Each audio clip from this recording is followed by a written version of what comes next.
سکون پکے گھر سے نہیں، دولت سے نہیں، فراوانی سے نہیں.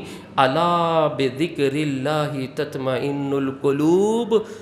جسم کو تو خوراک دے سکتے ہو، روح کی غذا یہ پھل نہیں ہے، یہ پکا گھر نہیں ہے، یہ بڑی گاڑی نہیں ہے، یہ پلازے نہیں ہے. اللہ نے اس کا سکون کلام اللہ میں رکھا ہے، نماز میں رکھا ہے، عبادت میں رکھا ہے. اسی لیے آقا نے فرمایا القرآن حجت لک او علیک. تیسری چیز نہیں، جس طرح یا سچ ہے یا جھوٹ ہے، یا دن ہے یا رات ہے، یا صبح ہے یا شام ہے، یا سورج ہے یا چاند ہے. فرمایا قرآن بھی اسٹریٹ فارورڈ قیامت کے دن انسان کے لیے کھڑا ہوگا. حجت لک او علیک. یا تو قرآن تمہاری حمایت میں کھڑا ہوگا یا قرآن تمہارے خلاف کھڑا ہوگا. تیسری کیفیت نہیں ہوگی کہ دستبردار ہو جائے، سائیڈ پہ ہو جائے. آج پارلیمنٹ میں ووٹ پڑتے ہیں، کتنے لوگ آتے ہی نہیں ہیں، سائیڈ پہ ہو گئے، نہ ہاں میں نہ نہ میں. وہاں ایسے نہیں. یا تو قرآن، جس نے قرآن کو پڑھا، قرآن کو سیکھا، حجت لک، اس کے لیے حمایت کے لیے کھڑا ہو جائے گا. اور دوسری حدیث میں آتا ہے قرآن شافع مشفع. قرآن سفارش بھی کرے گا، رب اس کی سفارش قبول بھی کرے گا. قرآن بحث بھی کرے گا، رب اس کی تصدیق بھی کرے گا. اور جو قرآن سیکھنے والا ہے، قرآن اس کو جنت تک جب تک لے نہیں جائے گا، اس کو چھوڑے گا نہیں. اور جو قرآن کو نظر انداز کرتا رہا، او علیہ کا، یہ اس کے خلاف ہوگا. حتیٰ کہ الی النار، جب تک یہ اس کو جہنم کی دہلیز تک پہنچائے گا نہیں. اس قرآن کی قدر کریں، اس قرآن کے پڑھنے والے کی قدر کریں. جہاں قرآن پڑھا جاتا ہے اس کی قدر کریں. آقا علیہ الصلوۃ والسلام نے فرمایا لوگوں میں کچھ اللہ والے ہوتے ہیں، کچھ لوگ اللہ والے ہوتے ہیں. پھر آقا نے فرمایا وہ اللہ والے کون ہیں؟ اہل القرآن، اہل اللہ، جو قرآن پڑھنے پڑھانے والے ہیں، یہ اللہ والے ہیں خاصہ. اور یہ خاص لوگ ہوتے ہیں.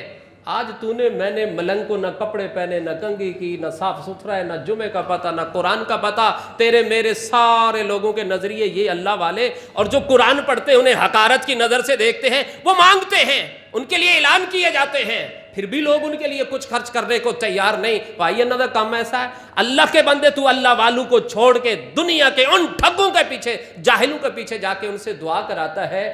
تیرا ایمان تو ہوتا.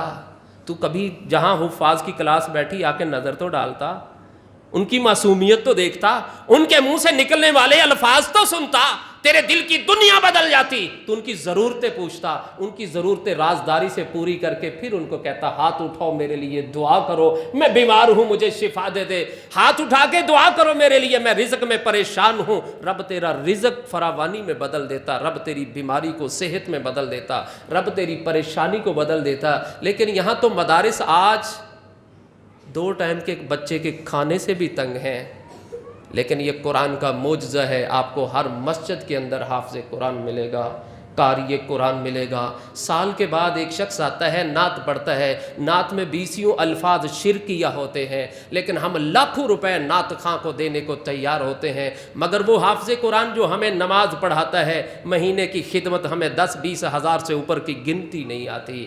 ہم لوگوں کو ڈھونڈتے ہیں اللہ والا فلاں جگہ پہ کونے میں چھپا ہوگا. کہاں؟ دریا کے کنارے. کہاں؟ جنگل صحرا میں. حلیہ کیا ہوگا؟ لباس بھی نہیں ہوگا. سر کے بالوں میں زندگی میں کبھی کنگھی بھی نہیں کی، نہایا بھی نہیں. اس سے سب کچھ سمجھ رہا ہے. وہ جو صاف ستھرا لباس پہن کے باوضو ہو کے قرآن کھول کے اللہ کے گھروں میں بیٹھ کے بآواز بلند پڑھ رہا ہے، تو انہیں نظر انداز کر کے اوروں کو اللہ والا تلاش کر رہا ہے. پھر دنیا ڈھونڈتا پھرے گا، دنیا میں تلاش کرتا پھرے گا. میری دعا قبول نہیں ہوتی، مجھے سکون نہیں ملتا. تجھے سکون کہاں سے ملے گا؟ تو نے اللہ والا تیرے آگے کھڑا ہوا، تو پیچھے کھڑے ہونے کو تیار نہیں. جس مسجد کے اندر قرآن پڑھا جاتا ہے تو ان کو پسند نہیں کرتا، ان کا کھیلنا، ان کا اٹھنا بیٹھنا، ان کی ضرورتوں کا تو خیال نہیں رکھتا. وہ دور سرو سے مانگتے پھٹے پرانے کپڑوں میں. ہاں پھر میرا رب ان کو پھٹے پرانے کپڑوں میں بھی سکون دے دیتا ہے. ارے یہ تو بچے ہیں. وقت کا اللہ نے مسلمانوں کا بہترین خلیفہ بنایا. حضرت عمر کی تاریخ نے کیا لکھا؟ حضرت عمر کے جو جسم پہ کرتا تھا اس پہ ایک نہیں دو نہیں 17 پیوند لگے ہوئے، مگر انہیں زندگی میں اعتماد اور سکون تھا۔ آج تیری میری بہن بیٹی ایک فنکشن کا پہنا ہوا سوٹ دوسرے فنکشن پہ نہیں پہنتی۔ آج تیرے میرے بچے ایک فنکشن کا سوٹ دوسرے فنکشن پہ پہننے کو تیار نہیں۔ کیوں؟ رب جب ذہنی سکون چھین لیتا ہے پھر انسان پہ اذیت مسلط ہوتی ہے، اور جب میرا رب سکون دے دے، گھر چبوترا اتنا چھوٹا کیوں نہ ہو کہ انسان کھڑا ہو سر بھی لگتا ہو تو وہ گھر جنت ہوتی ہے۔ جسم پہ پہنے ہوئے کپڑے پہ 17 کیا سینکڑوں پیوند بھی لگے ہوں، وہ انسان دنیا کا بہترین بادشاہ ہوا کرتا ہے۔ کیسو کسرا اس سے ڈرا کرتے ہیں، اس لیے کہ وہ قرآن کو اپنی زندگی کا حصہ بناتا ہے۔ ان اللہ یرفع بہذا الکتاب اقواما، یہ اللہ کا وعدہ ہے جس نے قرآن کو سینے سے لگا لیا، قرآن والوں سے محبت شروع کر دی، اللہ اسے عروج دیتا ہے، اسے بلندی دیتا ہے۔ جو اسے نظر انداز کرتا ہے رب اسے نظر انداز کر دیتا ہے۔ وآخر دعوانا ان الحمد للہ رب العالمین۔